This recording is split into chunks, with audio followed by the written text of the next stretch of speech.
Welcome to Mr. Rogers' neighborhood of Buttermilk Falls in New Florence, Pennsylvania. This is just a guided tour down the path with a lot of fun along the way.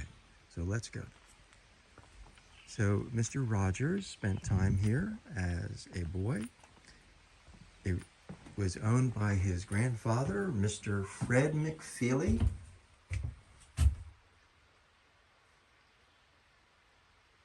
And this was obviously on his mother's side. That was the cottage that was down below here. And Fred would come here and he would love it here. He was able to play. He was able to explore. And that's what his grandfather did for him. And he talks about it. So, you know, Pennsylvania is loaded with these beautiful waterfalls, and we happen to have one right here with our very own Mr. Rogers, who was here and spent time here. So be the kind of person Mr. Rogers always knew you could be. Be kind. So that's what we got. Kindness. Mr. Rogers taught about being kind, and everyone that comes here is so nice. Hi. Hello. So to the falls. Okay, we're going to head down to the falls. And along the way, you have these wonderful signs, postcards from Fred Rogers. Okay, Fred made many visits to Buttermilk Falls to visit his grandfather, Fred Brooks McFeely. The time that Fred Rogers spent here with his grandfather played an important role in shaping his view of the world. Along the pathway to the falls, you will find quotes by Fred Rogers that highlight the thoughts about children, family, and life. So it's like, you know what I mean, the 10 Commandments of Fred Rogers. Here we go. We are all neighbors. Yes, we are. That's pretty, I mean, we all share the planet, right? So we're all neighbors. Something that we take for granted, of course, because we try to bomb each other. Not very neighborly. So here you can get a history. It's a history lesson. It's a history lesson. So the Indiana County Parks Recreation have done a great job at preserving the memory and the history of Mr. Rogers.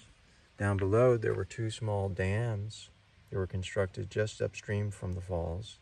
One pond was for swimming, the other for goldfish.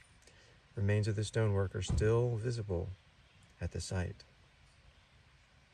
It's pretty amazing. The cottage and stonework above the falls. Stonework at the site was completed by local residents hired by Mr. McFeely during the Depression.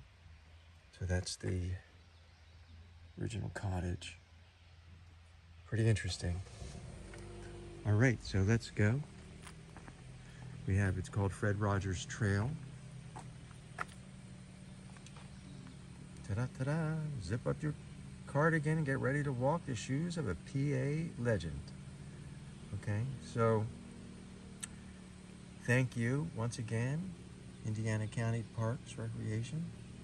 And this is also part of the Fred Rogers Trail that goes through Pittsburgh as well. So number 2. It is a beautiful day in the neighborhood. So we're neighbors and it's a beautiful day in the neighborhood. And you know, it doesn't always feel like a good day, does it?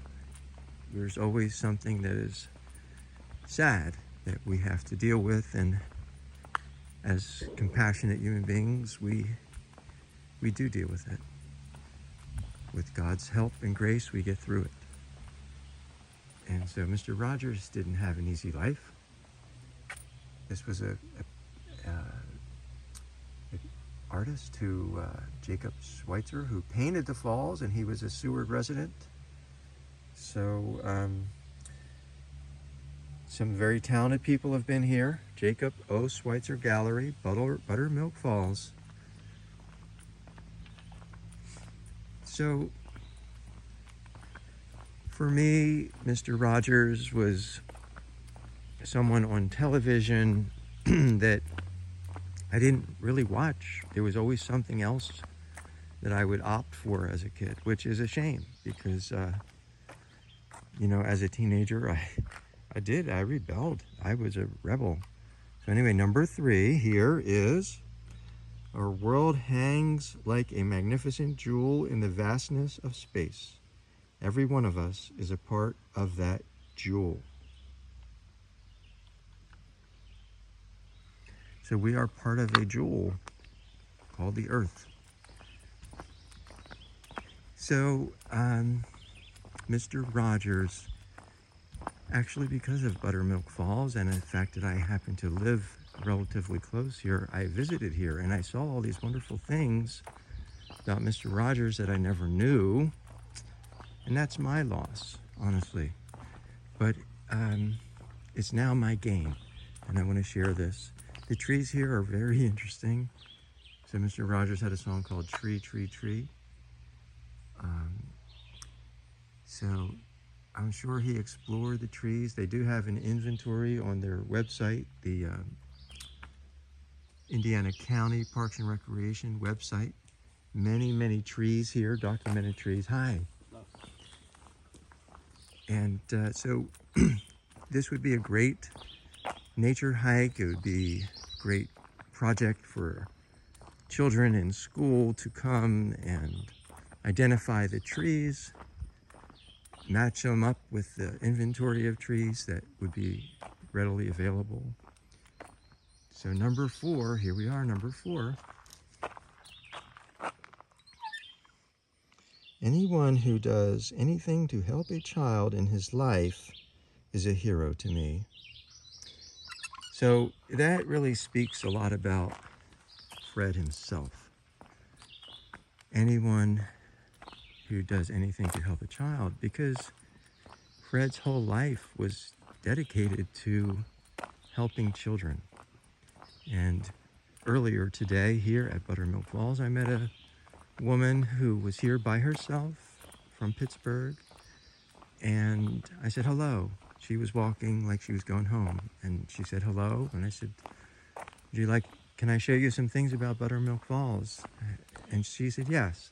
So I took her back, even though she had been down earlier, and I asked her about her relationship with Mr. Rogers, and she said something very, very beautiful to me.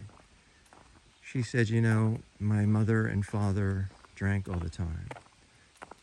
She was abused, neglected as a child, she said, and one of her great consoling memories is watching Mr. Rogers' Neighborhood. He actually presented her with peace and comfort in the midst of a very difficult household. And I thought, wow, isn't that amazing? Isn't that amazing? And how many children grow up in households, and thank God for children's broadcasting and Fred Rogers. Okay, number 5. The thing I remember best about successful people is their delight in what they are doing, and it seems to have little to do with worldly success. So if you are doing something that you enjoy, then guess what? You're successful. You're the winner, because a lot of people do things they don't enjoy. Now, can you learn to enjoy something that you don't enjoy? Like, say, you grow up on a farm and, oh my gosh, last thing you want to do is milk cows. But I mean, can you learn to love things that maybe, yes, you can. And then you become a successful person. So some things are beyond our own abilities to change, at least in the short term. So in those cases, you try to love your job in spite of its difficulties. And I know it's hard, but it is possible. It is definitely possible. And it's a better solution than just being miserable. So try to find something you like. And then, of course, hopefully something will change in your life, and that you're a better person for persevering through an awkward situation. All right, number 6 here. Okay, we have, ta-da, long one. Children's play is not just kid stuff. Children's play is rather the stuff of future inventions. Think how many people played going to the moon before that was a reality. So here Fred speaking on behalf of the imagination. There's nothing wrong with an imagination. And people and children shouldn't be discouraged from using their imaginations to think of things that are just amazing. Thank you, Mr. Rogers. Here we go. Number 7. Every one of us, no matter how much money we have, needs to know that there's something about us worth giving. So it's not just our money. There's something about us worth giving. Now, say somebody doesn't want anything about you. They just want your money. Well, shame on them. Shame on them, because everyone has something to offer besides money. And that's where the church has to really be careful, because, I know tons of people that volunteer, they never get picked, and then they get, told to give money. So, yeah, thank you, Mr. Rogers. Number 8. You rarely have time for everything you want in life, so you need to make choices. And hopefully your choices come from a deep sense of who you are. Okay. Choices. Priorities. Right? You have to prioritize. And that is not easy. But it's important. And you must focus on those things that are most important. Otherwise, you're wasting time. Number 9.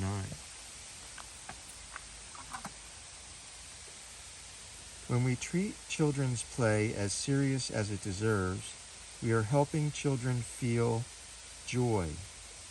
The people who help us play make a great difference in our lives. That's what Jesus said, right? Let the children come unto me. And we can't minimalize this. We can't. It's so very, very important. And in a world where the news is focused on war and fighting, children are focused on playing. And I think they have a better idea of what's, how to live. Number 10. Often when you think you are at the end of something, you are at the beginning of something else. Take that to heart. Take that to heart, because it's so sad sometimes ending relationships or jobs, or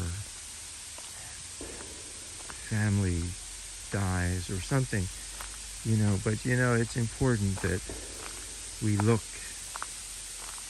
forward and look ahead and look for the blessing. Look for the blessing. And if you have to cry, you cry, but you cry with hope. With hope. So thank you so much for taking this tour with us. Check out our Facebook group, Mr. Rogers' Neighborhood of Buttermilk Falls. Happy 4th of July. God bless America.